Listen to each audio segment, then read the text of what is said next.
Estamos ya en el sexto domingo del tiempo ordinario y en la Santa Misa nos encontramos a Jesús en el Evangelio predicando su primer discurso en el Evangelio según San Lucas.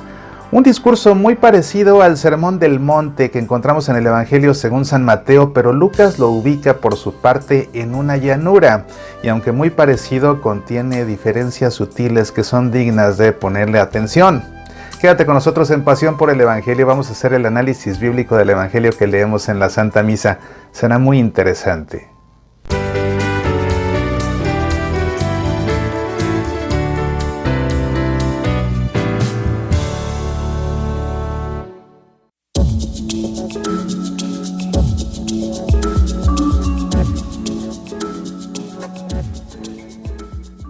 Mi obra más reciente en inglés, Listen, It is Jesus Speaking from the Cross, traducida por fin en español con el título Escucha, Jesús habla desde la cruz. Disponible en edición impresa y en ebook para Kindle. La edición Kindle ya está disponible en precompra en tu tienda local en Amazon. Visita en nuestro sitio semillasparalavida.org la sección especial de este libro para conocer más detalles. Desde ahí puedes realizar tu precompra en tu tienda local de Amazon. Escucha, Jesús habla desde la cruz. Una lectura imprescindible si buscas tener un encuentro personal con el Señor. Medita, aprende, apasionate por nuestra fe. Te invito como siempre a que leamos la perícopa del Evangelio que nos ocupa en esta ocasión en la Santa Misa, para después realizar su análisis bíblico y concluir con un momento de oración. Antes que otra cosa, pongámonos en presencia del Padre, y del Hijo, y del Espíritu Santo. Amén. Lucas nos cuenta lo siguiente. En aquel tiempo, Jesús bajó del monte con los 12. Se paró en una llanura con un grupo grande de discípulos y una gran muchedumbre del pueblo procedente de toda Judea, de Jerusalén y de la costa de Tiro y de Sidón. Él, levantando los ojos hacia sus discípulos, les decía: Bienaventurados los pobres, porque vuestro es el reino de Dios. Bienaventurados los que ahora tenéis hambre, porque quedaréis saciados. Bienaventurados los que ahora lloráis, porque reiréis. Bienaventurados vosotros cuando os odien los hombres y os excluyan y os insulten y proscriban vuestro nombre como infame por causa del Hijo del Hombre. Alegraos ese día y saltad de gozo, porque vuestra recompensa será grande en el cielo. Eso es lo que hacían vuestros padres con los profetas. Pero ay de vosotros los ricos, porque ya habéis recibido vuestro consuelo. Ay de vosotros los que estáis saciados, porque tendréis hambre. Ay de los que ahora reís, porque haréis duelo y lloraréis. Ay si todo el mundo habla bien de vosotros. Eso es lo que vuestros padres hacían con los falsos profetas. Este es el texto del Evangelio que leemos en la Santa Misa, en este sexto domingo del tiempo ordinario. Recuerda que estamos celebrando el ciclo litúrgico C, y en este ciclo nos enfocamos principalmente en el Evangelio según San Lucas. En esta ocasión en la Santa Misa leemos 3 perícopas. De hecho leemos el fragmento de una y otras 2. Se trata de las perícopas de la muchedumbre que sigue a Jesús, por supuesto, de las bienaventuranzas, y también una tercera perícopa que, dependiendo de la traducción de tu Biblia, la puedes encontrar como las maldiciones o como los ayes de Jesús. A mí personalmente me gusta más esa otra traducción, y en un momento te explico por qué. Este pasaje que leemos pertenece al Sermón de la Llanura, muy parecido al Sermón del Monte según San Mateo, pero Lucas ubica este sermón en una llanura. Para Mateo era importante colocarlo en la cima de un monte desde un punto de vista catequético, porque lo que hizo Mateo fue recoger todas las enseñanzas más importantes que Jesús predicó a lo largo de su vida pública y las condensó en una escena, esto con propósitos catequéticos, así quedaban todas juntas, y colocó todo esto en un sermón en la cima de un monte para darle a Jesús su máxima autoridad. Es desde la cima de un monte donde Dios habla. En el caso de Lucas, él también recoge las enseñanzas más importantes de Jesús. Es lo primero que Jesús predica y lo ubica Lucas en una llanura, a diferencia de Mateo. El contexto inmediato de estas perícopas que leemos en esta ocasión, la perícopa que las precede es la perícopa en la que Jesús elige a sus 12 apóstoles, y la perícopa posterior nos habla acerca del amor a los enemigos. Parte también de este discurso en la llanura. Los actores que intervienen son claramente Jesús, también los 12 apóstoles, un gran grupo de discípulos y una muchedumbre que provenía del pueblo, una muchedumbre formada por personas que habían llegado a este pueblo provenientes de diferentes regiones, como dice el Evangelio, de toda Judea, de Jerusalén y de la costa de Tiro y de Sidón. Te propongo que vayamos analizando este texto versículo a versículo. Comienza diciendo: en aquel tiempo Jesús bajó del monte con los 12. ¿De qué monte? Bueno, lo que pasa es que leyendo la perícopa anterior en la cual Jesús selecciona a sus 12 apóstoles, Jesús sube a un monte, ahí entra en oración precisamente para que su Padre le revele quiénes son los que tiene que elegir y después los elige. Entonces baja Jesús de ese monte y se para en una llanura con un grupo grande de discípulos y una gran muchedumbre del pueblo procedente de toda Judea, de Jerusalén y de la costa de Tiro y de Sidón. Como vemos, se trata de un grupo bastante numeroso. Y algo que es interesante, Jesús apenas seleccionó a sus apóstoles, pero ya él había realizado buena parte de su ministerio en Galilea. Ya había él predicado y también había hecho sanaciones pues en Cafarnaúm, también había pasado por Nazaret. Así que ya Jesús tenía una buena cantidad de seguidores y pues sí, entre todos esos seguidores es que Jesús escoge a sus 12 apóstoles. Bueno, no a los 12 porque ya habíamos visto anteriormente que había elegido a los primeros, lo vimos precisamente el domingo anterior cuando realizan aquella pesca milagrosa. Pero al resto de los apóstoles, bueno, los va escogiendo de esta forma. Y bueno, dice aquí: él, levantando los ojos hacia sus discípulos, les decía. Y aquí comienza la serie de bienaventuranzas. Las bienaventuranzas son interesantes, son fórmulas que son muy comunes en la literatura hebrea, sobre todo en la literatura sapiencial. Las bienaventuranzas pertenecen a la literatura sapiencial y precisamente pues aquí no son la excepción. Las bienaventuranzas que pronuncia Jesús en este discurso pertenecen a la literatura sapiencial. Son fórmulas en las que se habla de diferentes promesas para personas que cumplen con diferentes condiciones. En el Antiguo Testamento encontramos bienaventuranzas en diferentes libros, no todos ellos sapienciales, aunque sí siempre una bienaventuranza pertenece a la literatura sapiencial. Pero, por ejemplo, encontramos bienaventuranzas en el libro del profeta Daniel, también en el libro del profeta Isaías, en los Salmos, en los Proverbios, el libro de los Proverbios y también en el libro del Eclesiástico. Estas bienaventuranzas que pronuncia Jesús son muy parecidas a las bienaventuranzas que pronuncia en el Sermón del Monte según San Mateo. Lo primero que nos salta a la vista es que pues aquí son 4 bienaventuranzas únicamente. Pero también hay algunas diferencias sutiles que vale la pena que pongamos atención a ellas. Mira, Jesús les dijo esto: bienaventurados los pobres, porque vuestro es el reino de Dios. Nos llaman aquí la atención 2 cosas. Lo primero es que en contraste con las bienaventuranzas de Mateo, en el caso de Mateo Jesús había dicho: bienaventurados los pobres de espíritu.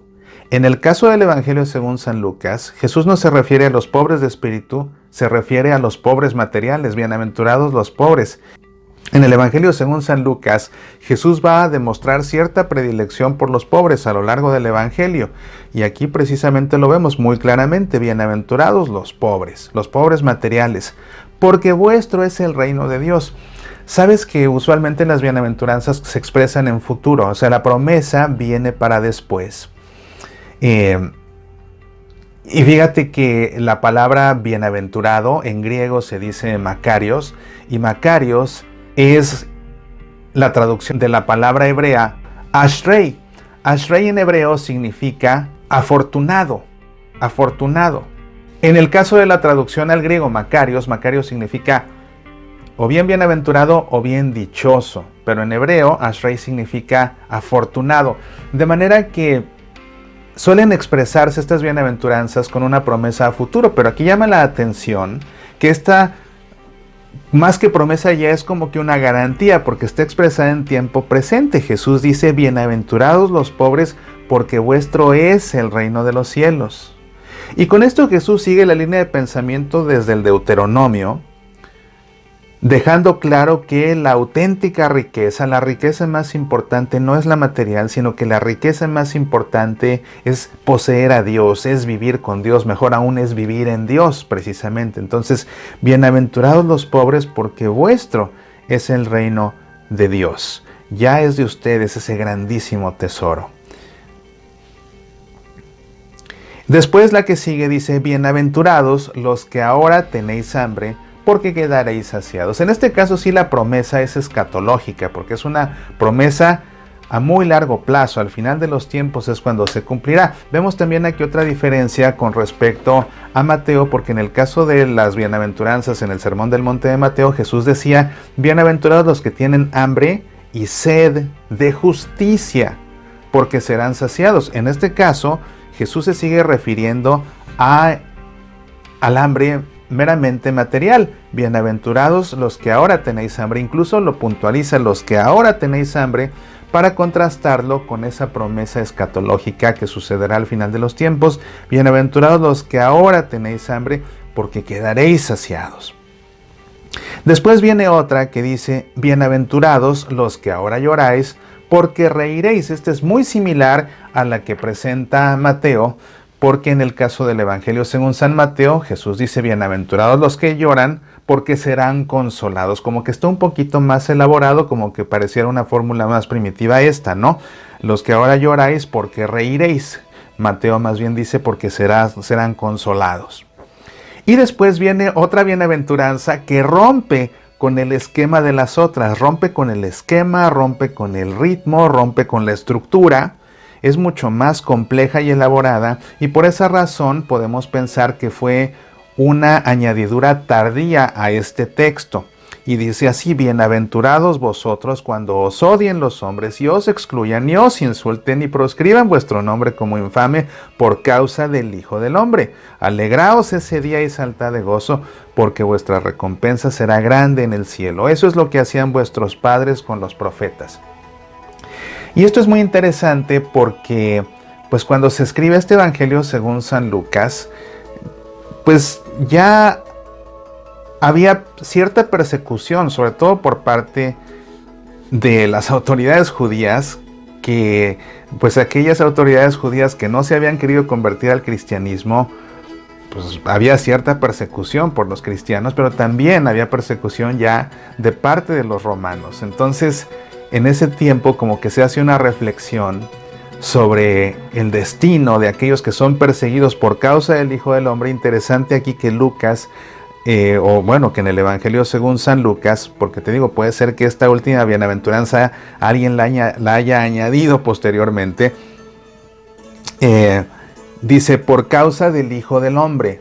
Este Hijo del Hombre es un término que aparece por primera vez en el Apocalipsis del profeta Daniel, y es una forma de referirse a Jesús como Mesías, es una forma de referirse al Mesías. Entonces, cuando en el Evangelio se habla del Hijo del Hombre, o cuando Jesús habla de sí mismo como el Hijo del Hombre, pues está aplicando este término mesiánico del profeta Daniel. Pero te digo, es una bienaventuranza demasiado elaborada, muy compleja en su estructura. Por eso es por lo que pues, podemos pensar que alguien la agregó después. Y te digo, como para dar sentido ahora a esa sensación pues quizás de preocupación de aquellos que son perseguidos precisamente a causa de Jesús y de su evangelio.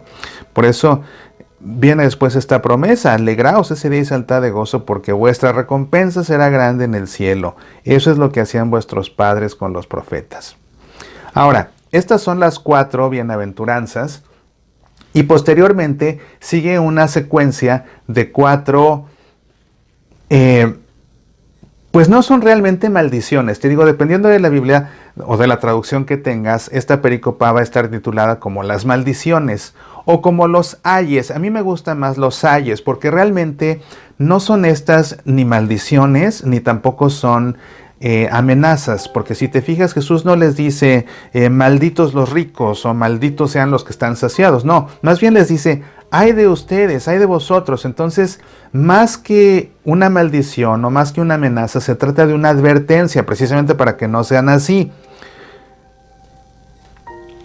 Pero ay de vosotros los ricos, porque ya habéis recibido vuestro consuelo. Ay de vosotros los que estáis saciados, porque tendréis hambre. Ay de vosotros los que ahora reís, porque haréis duelo y lloraréis. Ay si todo el mundo habla bien de vosotros. Eso es lo que vuestros padres hacían con los falsos profetas. Y si te fijas, estos cuatro ayes, estas cuatro advertencias son un paralelismo antitético de las cuatro bienaventuranzas. Están expresadas en el mismo orden, pero en sentido opuesto. La primera bienaventuranza, bienaventurados los pobres. El primer ay de vosotros los ricos. La segunda bienaventuranza, bienaventurados los que ahora tenéis hambre. El segundo ay de vosotros los que están saciados. La tercera bienaventuranza, bienaventurados los que ahora lloráis. El tercer ay de los que ahora reís. Y finalmente la cuarta bienaventuranza, bueno, cuando los odien los hombres y los excluyan y los insulten y proscriban su nombre como infame. Y el cuarto ay si todo el mundo habla bien de vosotros. Entonces, si te das cuenta, es un paralelismo antitético. Están contrapuestas de una manera simétrica, pero de una manera opuesta, precisamente para resaltarlas. Y es importante el orden en el que están planteadas, porque Jesús aquí como que quiere dejar la advertencia. Usualmente en un texto, cuando uno analiza la narrativa de los textos, la forma como cierra el texto es importante, porque la forma como cierra el texto es con lo último que uno se queda. Entonces, cuando uno memorizaba todo este texto, claro, primero aprendía las bienaventuranzas, pero después memorizaba las advertencias. Entonces, ¿con qué se queda uno? Con la advertencia, ¿verdad? Ahora, por supuesto que este tipo de advertencias que hace Jesús, pues a los ricos, a los que tienen hambre, a los que ríen, no es tanto una advertencia pues para que dejen de ser ricos y para que mejor sufran y dejen de reír y para que mejor tengan hambre y dejen de comer, sino que más bien es una advertencia precisamente para que todos ellos aprendan a comprometerse con los que los rodean y aprendan a compartir precisamente lo que tienen, a compartir su riqueza en vez de quedarse anclados en el egoísmo, en lugar de quedarse anclados en la avaricia, a que aprendan también a compartir su alimento, a que aprendan también pues a consolar a los demás con el gozo que ellos tienen, en vez de ellos simplemente pues reírse sin que les importe el dolor de los demás. Ese es a lo que se refiere, es el objetivo final precisamente, y por eso están primero planteadas las bienaventuranzas y después están planteadas las advertencias. Te digo, para que a la hora de memorizar el texto se queda uno al último con las advertencias, entonces sabe uno que más vale ser solidario con todos los demás, con los pobres, con los que tienen hambre, con los que lloran, ¿verdad? En fin, pues aquí tienes el texto que leemos en el Evangelio. Es un texto pues muy conocido, por supuesto, pero siempre resulta interesante establecer el contraste entre este sermón de la llanura y el sermón del monte que plantea Mateo y ver las diferencias sutiles que existen entre las bienaventuranzas de uno y del otro. Y bueno, pues de ahí sacar una reflexión para nuestra vida. Macarios o Ashrei es precisamente el que es afortunado porque va a recibir en abundancia la bendición de Dios. Y puede ser que también nosotros en nuestra vida en determinado momento nos sintamos afligidos porque nos falta algo que es material muy importante, porque tengamos hambre igualmente, porque nos sentimos muy tristes. Es algo que nos suele agobiar a todos, ¿verdad? No importa si tenemos, fíjate, es interesante, a lo mejor alguien tiene muchas riquezas y tiene mucho que comer, pero la tristeza llega a invadir a todos. Y bueno, pues no hay que perder la esperanza, porque aquí Jesús lo deja muy claro, ¿verdad? Ni la pobreza, ni el hambre, ni la tristeza, ni la maledicencia tienen la última palabra. La última palabra la tiene Dios, y siempre la palabra de Dios es una palabra de amor y de bendición. Y por eso es que la palabra de Dios, por encima de todos estos dolores, la palabra de Dios es una palabra de bienaventuranza. Yo creo que esa es la reflexión con la que nos tenemos que quedar en esta ocasión, y sea lo que sea que te atribule en esta vida, recuerda siempre eso, que ni la pobreza, ni el hambre, ni la tristeza, ni la maledicencia, ni la persecución tienen la última palabra. La última palabra la tiene siempre Dios, y su palabra es una palabra de amor y de bendición, es una palabra de bienaventuranza.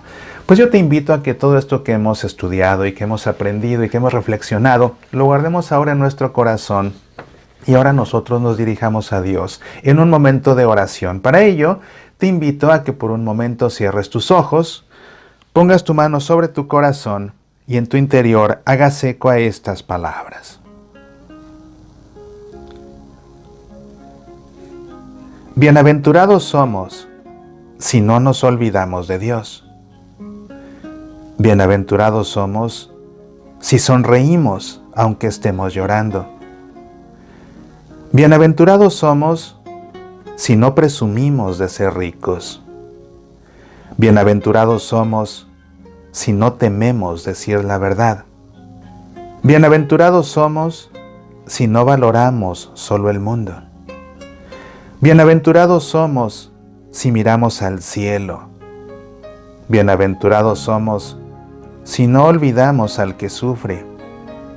Bienaventurados somos si somos fuertes en la fe. Bienaventurados somos si no nos burlamos de los débiles. Bienaventurados somos si nos dejamos tocar por Dios. Bienaventurados somos si creemos en la resurrección. Bienaventurados somos si no ponemos en el centro al mundo. Bienaventurados somos si avanzamos con Jesús y por Jesús. Amén. En el nombre del Padre, y del Hijo, y del Espíritu Santo. Amén. Pues muchas gracias por este tiempo que has compartido conmigo y por este tiempo que hemos pasado juntos aprendiendo más acerca de la palabra de Dios y reflexionando sobre lo que Jesús quiere decirnos en nuestra vida. En verdad que a mí me resulta muy importante que nos quedemos con esta reflexión. No importa el hambre, no importa la pobreza, no importa la tristeza, no importa la persecución, porque Dios tiene siempre la última palabra y su palabra es una palabra de bienaventuranza. Y así es que yo te invito a que el próximo fin de semana me acompañes para seguir aprendiendo juntos acerca del Evangelio, y a lo largo de la semana a que escuches mi programa de radio Semillas para la Vida en tu estación de radio católica o en nuestro sitio semillasparalavida.org. Que a lo largo de esta semana Dios llene tu vida de su bienaventuranza y que tú mismo seas para los demás un canal de la bienaventuranza de Dios. Hasta la próxima. Apasionate por nuestra fe.